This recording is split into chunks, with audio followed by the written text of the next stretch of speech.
Hi y'all, this is Mattie from Mattie's Kitchen, and today I'll be making y'all two side dishes. I'll be using some corn, and this is corn on the cob. I'll be taking off the corn, off the cob, it'll be considered fried corn. And I also have y'all some fried okra without without flour or coating, just some fried okra. And here's the thing I'll be using. I'll be using the fresh onion, yellow onion, a green bell pepper, a red pepper, some fresh garlic, garlic powder, pepper, salt, some butter, real butter, and sugar and flour. These are things I'll be using once I do the corn. I name them ingredients, and when I do the okra, I name the ingredients. Okay, get back. Okay, I'm getting ready to do my fried corn, steamed corn, or cream style corn, anything you want to call it, but I normally call it fried corn. I'll be using corn on the cob. I took some of them off so you can see how I did them.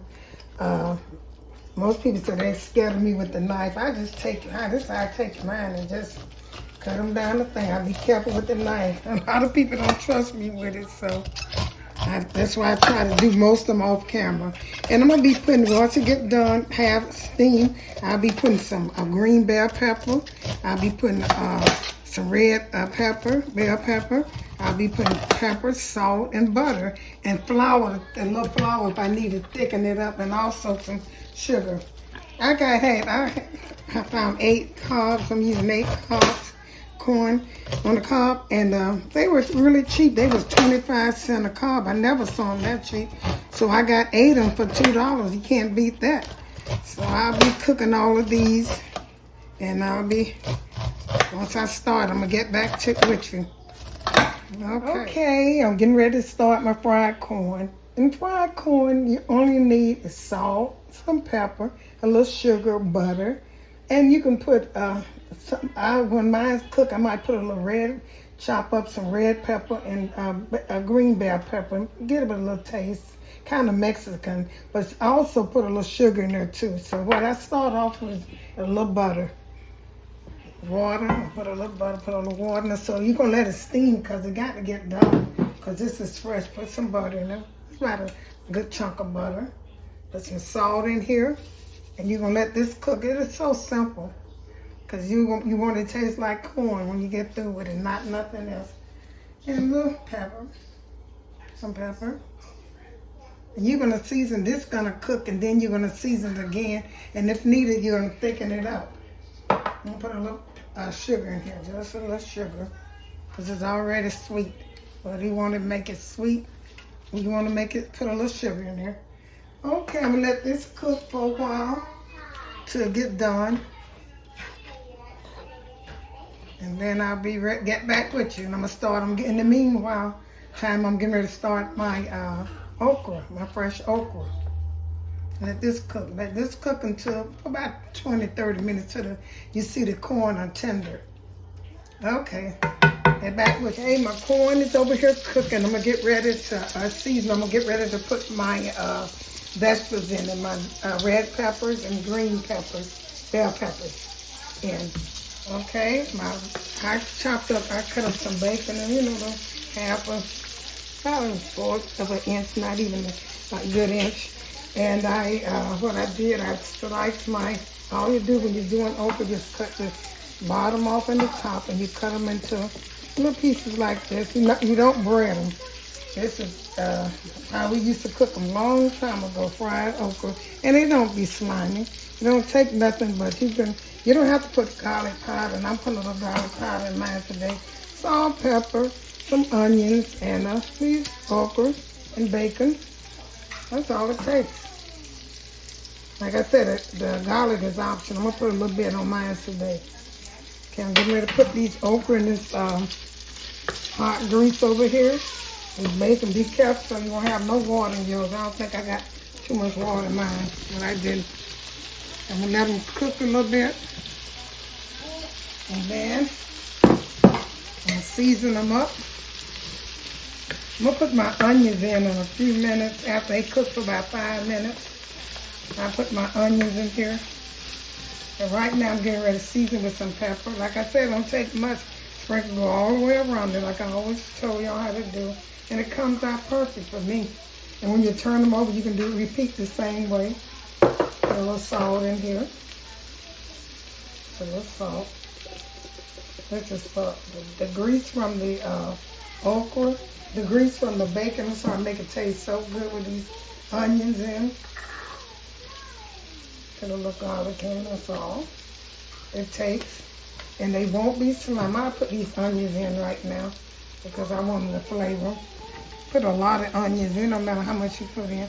This is what's gonna flavor with the bacon grease and the onions. Okay. You can cover this up, let it fry a little bit till it get a little crunchy, then you can steam it. You can cover it up, that's up to you. I never hardly cover mine up to the last. Once it starts cooking, then I cover it up. I see that your okra are tender, then you can cover it up. That's all the cooking. Put a little salt and I stir them up, and I'm putting a little salt on this side of them. A little pepper.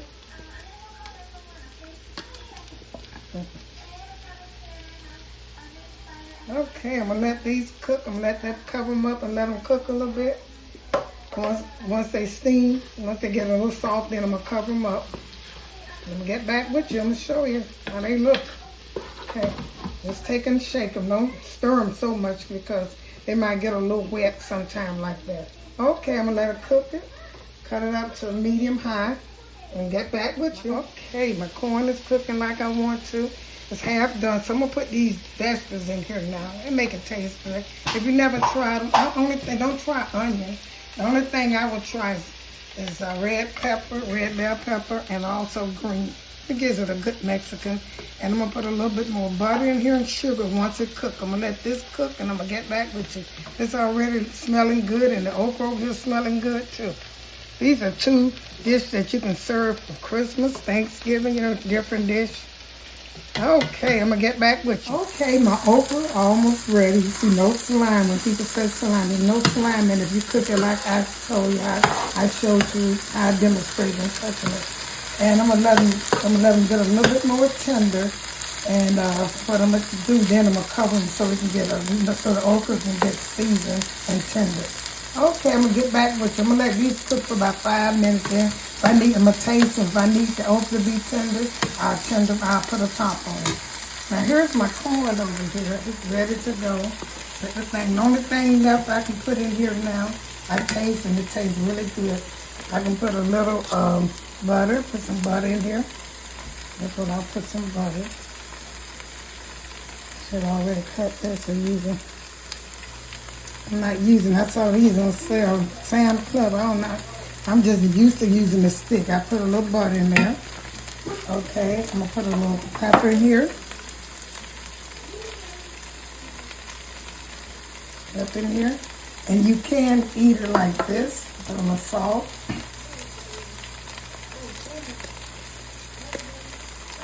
Okay, a little sugar. I taste it, a little sugar. It's in here. Okay, let this cook a little bit. See, this is ready to go. And what I do is you can put a little flour in here and thicken it up and let it fry a little bit. Or you can take and just serve it like this. I think I'm gonna put a little flour in mine and let it cook it like that. Okay, I'm gonna get back with it. Okay, getting ready to start. I'm putting a little flour in here. That's up to you. You can serve it like this. I want mine to thicken up. Let me cut my stove up a little bit so it can get that. I want to get a little crunch on it. Not too much flour. But if you want to, because this wasn't too fattening at all, you know. You can eat corn. It's a little more starch in most vegetables than a green vegetable, but it's good to have sometime. So that's all I see. So I want to spread it all the way across, just some regular flour. Let it thicken up just a little bit and I'll be good to go. See how that thicken up? I don't want mine real wet and I don't want it real dry neither. I'm gonna kind of see just a little flour. That's the way I want it to look. Got the stove high. I taste it, it's so good, y'all. Okay, I'm gonna get back with you. I'm getting ready to put both of these on the plate. Once again, here's the okra and the skillet. I'm gonna put them on a plate and get ready to show it to you. Thank you all for tuning in to my delicious side dish, getting y'all ready for Thanksgiving and Christmas. I mean, these are some good dishes, different, you know, with the fried okra, no slime like people say. And it tastes good, healthy for you, easy to do. You can cook both of them at the same time like I did. Share this with friends and family. Once again, thank you for tuning in to Mattie's Kitchen and have a wonderful day.